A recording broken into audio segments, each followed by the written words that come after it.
Hello students, मैं विशाल गुप्ता आपका teacher. इस वीडियो में मैं आपको क्लास 11 सब्जेक्ट अकाउंटेंसी का chapter number 1 introduction to accounting का वीडियो नंबर 2 2022 से इसका सेशन का सेकंड वीडियो है मेरा ये। ठीक है, मैं वीडियो वाइज सेक्शन वाइज आपको ये सारे टॉपिक्स कराता जाऊंगा। स्टूडेंट्स, मैं आपको एक बार फिर याद दिला दूं कि इससे कोई फर्क नहीं पड़ता कि आपके पास किस ऑथर की बुक है। हम सिलेबस पूरा करेंगे, अकाउंटिंग सीखेंगे। ठीक है, बुक चाहे किसी भी ऑथर की है लेकिन सिलेबस सारा वही रहेगा जो क्लास +1 का है। ठीक है जी, हर ऑथर का उसका एक्सप्लेन करने का तरीका अलग अलग होता है बट कोर्स वही रहेगा। इसे इसलिए आप जो मैं थ्योरेटिकल पोर्शन आपको कराऊंगा वो सबके लिए एक कॉमन है। ठीक है जी, तो इस वीडियो में जो हम करेंगे वो करेंगे आज objectives and functions of accounting. तो स्टार्ट करते हैं इनके टॉपिक्स को, ऑब्जेक्टिव और फंक्शन के। आज हम इससे सबसे पहले टॉपिक तो स्टार्ट करेंगे ऑब्जेक्टिव ऑफ अकाउंटिंग। ऑब्जेक्टिव क्या है, किस वजह से हम अकाउंटिंग करते हैं और क्यों इसकी जरूरत पड़ती है हमें। तो मेरे साथ स्टार्ट करिए। अगर आप नोट्स बना रहे हैं तो नोटबुक खोल लीजिए अपनी और साथ में साथ लिखते जाइए heading objectives. Objectives of accounting,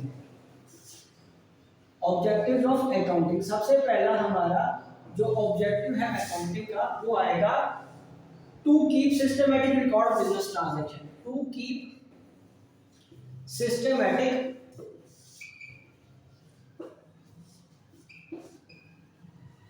record of business transactions. Students, इसका मतलब क्या होता है कि रिकॉर्डिंग से हमारा अकाउंटिंग से रिकॉर्डिंग करते हैं ना हम, तो ऑब्जेक्टिव जो मेन है to have complete, to keep complete record of all the business transactions, business transactions. Because जब तक हम सारी ट्रांजैक्शंस को प्रॉपर्ली रिकॉर्ड नहीं करेंगे, ठीक है, तब तक हमें कोई ना कोई गलती लग सकती है। सो टू अवॉइड, क्यों रिकॉर्ड करना पड़ता है? टू अवॉइड एरर्स, मतलब कोई गलती के लिए, ओमिशन, कोई चीज हम भूल ना जाएं, और किसी फ्रॉड को रोकने के लिए भी हम ये चीज करते हैं, सारी चीजें रिकॉर्ड करते हैं। ओके, तो इन सारी चीजों को करने से हमें क्या होता है, हम हर चीज को रिकॉर्ड करना हमारे लिए जरूरी हो जाता है। गलतियों को ढूंढने के लिए, कोई चीज भूल गए हैं उसके लिए, या कोई फ्रॉड किया है। अगर हमने हमारी इंटेंशन ठीक है, किसी व्यक्ति की इंटेंशन ठीक है, तो वो जरूर लिखेगा उस ट्रांजैक्शन को। ठीक है, तो मेन पर्पस जो ऑब्जेक्टिव है अकाउंटिंग का, to keep systematic record of business transactions. ये समझ लग गया? उसके बाद to calculate profit and loss. ठीक है जी, सेकंड पॉइंट में हम लिखेंगे। अब इसका हेडिंग लिखिए टू कैलकुलेट। सेकंड पॉइंट है टू कैलकुलेट प्रॉफिट और लॉस। ठीक है जी, जब हम अपने बिजनेस ट्रांजैक्शंस को रिकॉर्ड करते हैं तो उससे क्या करते हैं, टू फाइंड ट्रू प्रॉफिट और loss of the business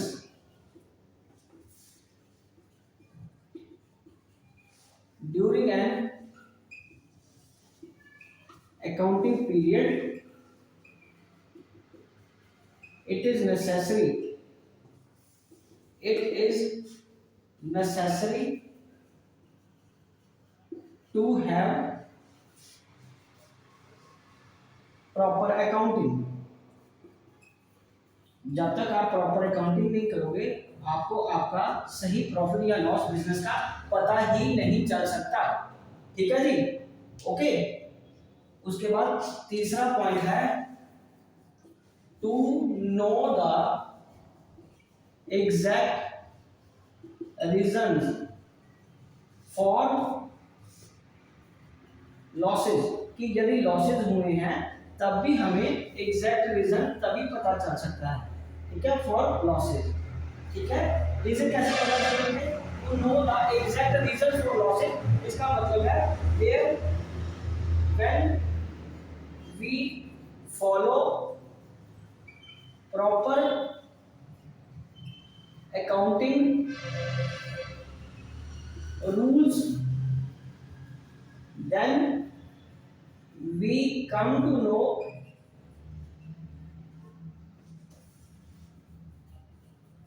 exact reason why there is loss। ठीक है जी, there is loss, क्योंकि हमें तभी समझ आता है किस जगह खर्चा ज्यादा रिकॉर्ड है, कहाँ पे खर्चा कम है, इनकम कितनी बढ़ रही है, इनकम कितनी कम हो रही है, कौन सी एसेट ज्यादा है, कौन सी लायबिलिटी ज्यादा है। तो वहां से हम इन चीजों को पकड़ सकते हैं और अपने लॉसेस को रोक सकते हैं और आगे बढ़ने से, जब हम प्रॉपर अकाउंटिंग करें। उसके बाद है टू एसरटेन फाइनेंशियल पोजीशन। ये 3 पॉइंट हो गए। तो अब मैं 4th पॉइंट लिखूंगा ऑब्जेक्टिव का,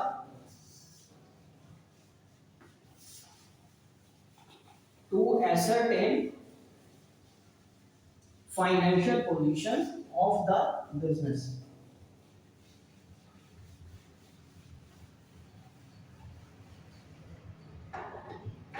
ठीक है, to ascertain financial position of the business. ठीक है, तो इसका मतलब क्या है कि फाइनेंशियल पोजीशन पहले बताओ क्या होती है। फाइनेंशियल पोजीशन जो होती है उसको क्या बोलते हैं हम, बैलेंस शीट। उसको क्या बोलते हैं हम, बैलेंस शीट। ठीक है, बैलेंस शीट हमें क्या बताती है, वो ऐसे हमें बताती है लायबिलिटीज और एसेट्स। वो हमें अपनी लायबिलिटीज और एसेट्स बताती है। और accounting helps us to know the exact position of our assets and liabilities at a particular point of time। ठीक है जी, तो अकाउंटिंग हमें हेल्प करती है एसेट्स और लायबिलिटीज को रिकॉर्ड करके हमें फाइनेंशियल पोजीशन को एक पर्टिकुलर समय पे बताने की। ठीक है जी, तो ये आ गया to ascertain financial position of the business. उसके बाद हम क्या करेंगे, हमें ये हेल्प करती है accounting to know the progress of business year after year. तो यदि हमने प्रॉपर अकाउंटिंग फॉलो की हुई है तो ये 4th पॉइंट आ गया, to ascertain the progress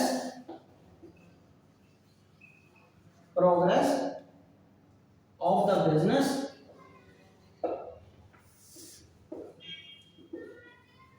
year after year.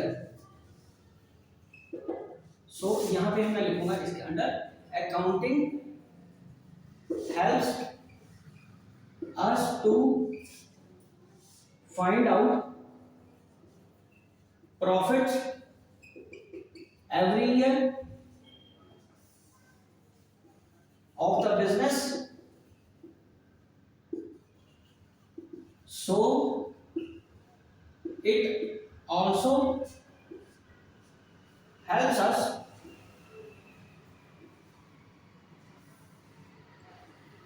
know the progress, or we can monitor the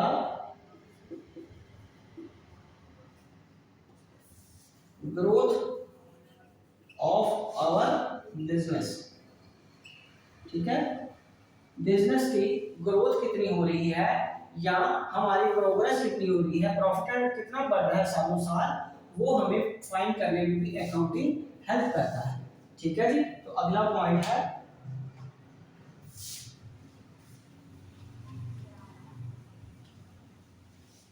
six point, to avoid या to detect, to prevent errors and frauds. मैं इसका समझाता हूं आपको। 6 पॉइंट, टू प्रिवेंट, ठीक है, and detect and detect the errors and frauds. Errors and frauds. Students आप सोचोगे कि ये पॉइंट तो आपने पहले भी बता दिया हमें। स्टूडेंट्स वहां था कि जब हम रिकॉर्ड करते हैं, जब हम ट्रांजैक्शन रिकॉर्ड करते हैं तो अवॉइड होता है, गलती होना अवॉइड हो जाता है, एरर होना अवॉइड हो जाता है, भूलना अवॉइड हो जाता है, फ्रॉड भी कई काफी हद तक अवॉइड कर देते हैं। जब हमने रिकॉर्ड कर ली तो अवॉइड हो गया, बट कई बार अनइंटेंशनली हम करते हैं ये चीजें, हमें पता ही नहीं होता कि हम कोई गलती कर रहे हैं, ठीक है, या कोई फ्रॉड एक्चुअल में हुआ है, कई बार नहीं पता चलता, तो उसको भी प्रिवेंट करता है और डिटेक्ट करके देता है। प्रिवेंट का मतलब है टू स्टॉप, ठीक है, और डिटेक्ट का मतलब है to find out, to find out. So accounting also helps to locate, detect the errors और frauds। ओके, ये हमें हेल्प करता है एरर्स और फ्रॉड को रोकने में और डिटेक्ट करने में, ठीक है जी। तो next point, it provide information to various parties. तो इसका नेक्स्ट पॉइंट है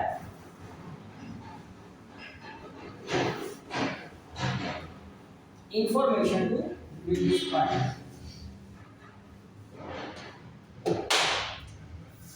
seventh point, to provide information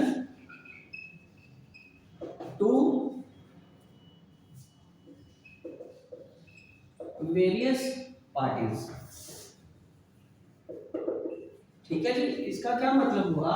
इसका मतलब हुआ कि बहुत सारे पर्सन या बहुत सारे इंस्टीट्यूशंस बिजनेस के साथ इन्वॉल्व होते हैं, तो हमें क्या करना होता है, उन व्यक्तियों को उनकी रिक्वायर्ड इंफॉर्मेशन चाहिए होती है, सभी को एक जैसी इंफॉर्मेशन नहीं चाहिए होती। तो बिजनेस के साथ जो एसोसिएटेड पार्टीज होती हैं वो कौन होते हैं, मैं आपको पहले बताता हूँ पार्टीज इन्वॉल्व कौन सी होती हैं। पार्टीज इन्वॉल्व मैंने आपको पिछले लेक्चर में भी बताया था। पार्टीज इन्वॉल्व एक तो हो गया अपना मालिक ऑनर्स, उसके बाद मैनेजमेंट, फिर एम्प्लॉइज,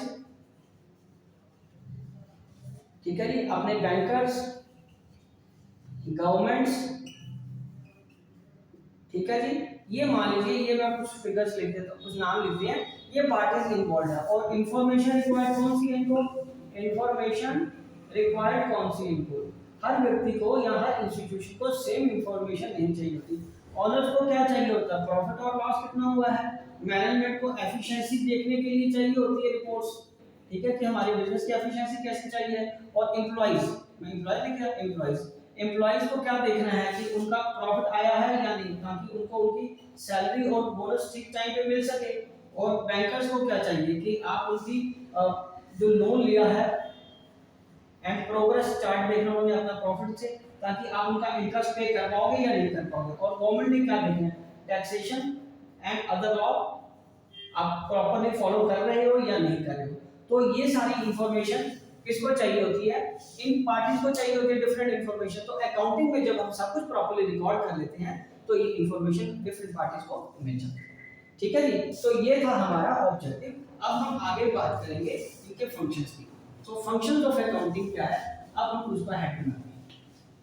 स्टूडेंट्स, ये टेक्नोलॉजी का जमाना है, आप इस वीडियो को स्लो करके पॉज करके, ठीक है जी, आप इस वीडियो की स्पीड भी कम कर सकते हो ना, पॉज भी कर सकते हो और प्रॉपर तरीके से अपने नोट्स बना लीजिए और वीडियो भी इजी करेंगे। तो चलिए अब हम आगे बात करते हैं फंक्शंस ऑफ अकाउंटिंग। तो फंक्शंस क्या है of accounting, functions of accounting में क्या चीज है। फंक्शंस ऑफ अकाउंटिंग है, पहला function maintain complete and systematic record. तो ये क्या करता है accounting, maintain complete and systematic records, ठीक है। जो अकाउंटिंग है वो कंप्लीट और सिस्टमैटिक रिकॉर्ड रखने में बिजनेस ट्रांजैक्शन की हेल्प करता है, ओके। तो उसी से ही जब हम पहले क्या करते हैं, उसके लिए हम पहले जर्नल एंट्री करते हैं, फिर उसको लेजर में लेके जाते हैं, ठीक है, उसके बाद उसका ट्रायल बैलेंस बनाते हैं, फिर उसके बाद उसका प्रॉफिट एंड लॉस निकालते हैं, ठीक है, फिर उसके बाद उसकी बैलेंस शीट बनाते हैं।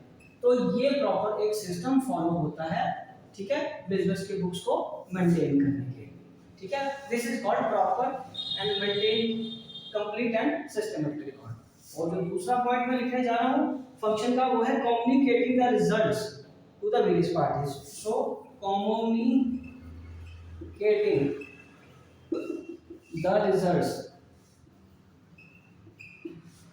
To various parties. जो बिजनेस है उसके साथ आपको मैंने पिछले स्टेप पे भी बताया था ऑब्जेक्टिव में कि बहुत सारी पार्टीज जिसमें इन्वॉल्व होती हैं, तो उन लोगों को उनकी इंफॉर्मेशन चाहिए होती है। So accounting provides various information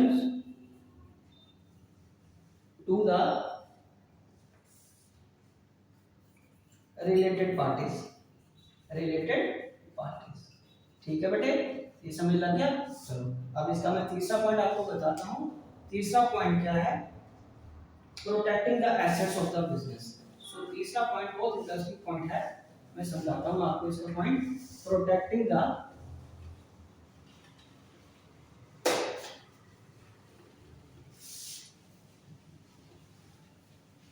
interest. तीसरा क्या है, प्रोटेक्टिंग द इंटरेस्ट या एसेट्स लिखो, assets of the business, assets of the business. तो इसका क्या मतलब है, protecting the assets of the business, इसका मतलब क्या है कि अनदर फंक्शन तो ये है कि इसको रिकॉर्ड करता है। तो वेरियस एसेट्स हमारे पास कौन सी होती है, पहले बताइए। Assets and various assets like cash, bank, stock, plant and machinery, building, ठीक है जी, ये सारी एसेट्स हैं। तो जब हम इसको प्रॉपर्ली रिकॉर्ड करते हैं, ठीक है, so when we record it in the books of accounts,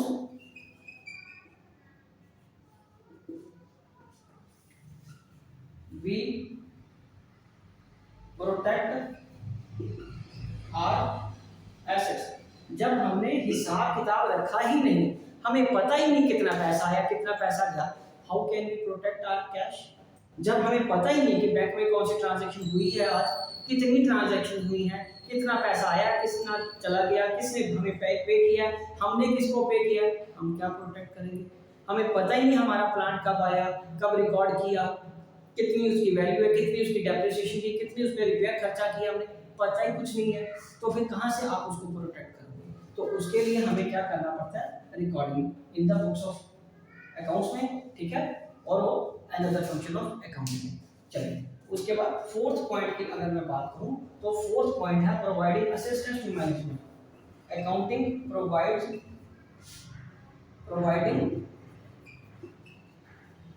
assistance to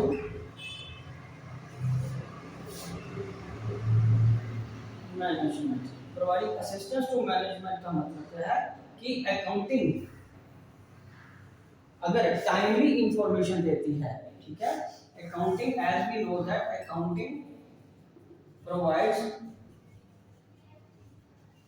complete and timely information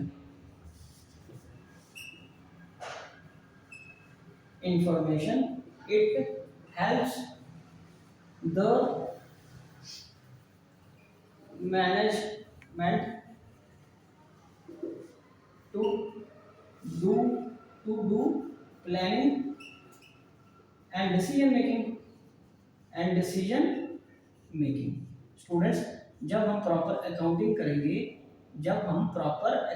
करेंगे तभी हमें पता चलेगा ना हमारे कितने लेनदार हैं, कितने देनदार हैं, किसके पैसे देने हैं, किसके पैसे लेने हैं। तभी मैनेजमेंट डिसीजन ले पाएगी ना कि उसके पैसे देने के लिए पैसा कहाँ से आएगा, या उससे पैसे अभी लेने रहते हैं।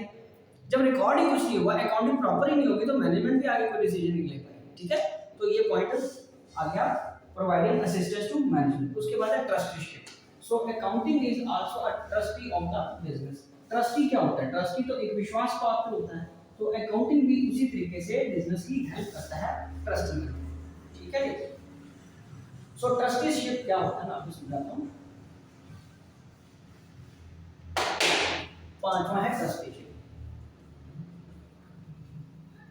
ट्रस्टीशिप, ठीक है। तो इसका मतलब क्या है कि अकाउंटिंग में जब हम करते हैं, मैनेजमेंट में जब हम अकाउंटिंग में जब जो मैनेजमेंट होती है वो ऑनर्स एंड मैनेजमेंट अलग अलग चीजें होती हैं in case of companies. Both owners and management are separate. Okay, ये तो कंपनीज के केस में आ गया। तो जो मैनेजमेंट होती है ना, मैनेजमेंट अलग पर्सन होते हैं, ऑनर अलग पर्सन होते हैं। तो जो मैनेजमेंट होती है सारा रिकॉर्ड उनके पास होता है। सारा रिकॉर्ड किसके पास होता है? कंपनी के सारे फंड्स किसके पास होते हैं? बोलिए, मैनेजमेंट के पास। तो उसके लिए क्या करती है मैनेजमेंट? अकाउंटिंग की हेल्प लेती है ना। Accounting helps to assist management to build trust, विश्वास, एज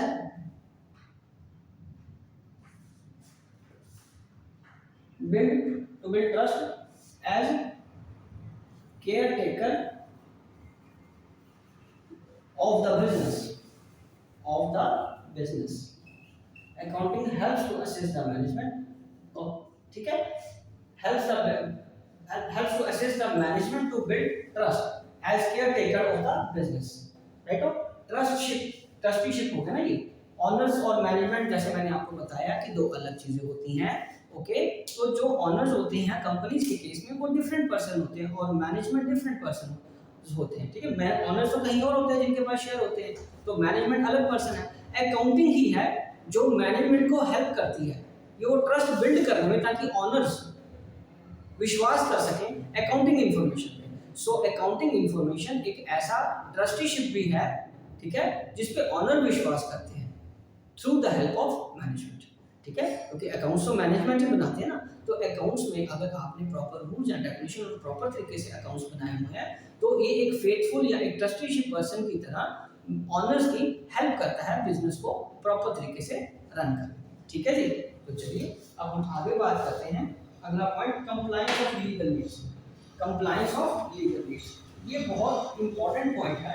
ये थ्योरी के एस्पेक्ट्स को पढ़ना स्टूडेंट्स बहुत जरूरी है। जब तक आप ये बेस क्लियर नहीं करोगे आपको आगे चीजें मुश्किल लगेंगी। Compliance of legal needs. तो कंप्लायंस ऑफ लीगल नीड्स का मतलब है हम बेसिक चीजों की ही बात करें कि जैसे टैक्सेशन लगना है, जीएसटी लगना है, ठीक है, उसके बाद इनकम टैक्स लगना है। ओके, तो ये चीजें कहां से लगेंगी? जीएसटी किस पे लगता है आपको पता है? परचेज पे और सेल पे, ठीक है। इनकम टैक्स किस पे लगता है? नेचुरली प्रॉफिट पे या आपकी इनकम पे, एक ही बात है ना। ठीक है, चलो अगर आपने प्रॉपर अकाउंटिंग रखी हुई है, if accounting keeps proper records of all business transactions,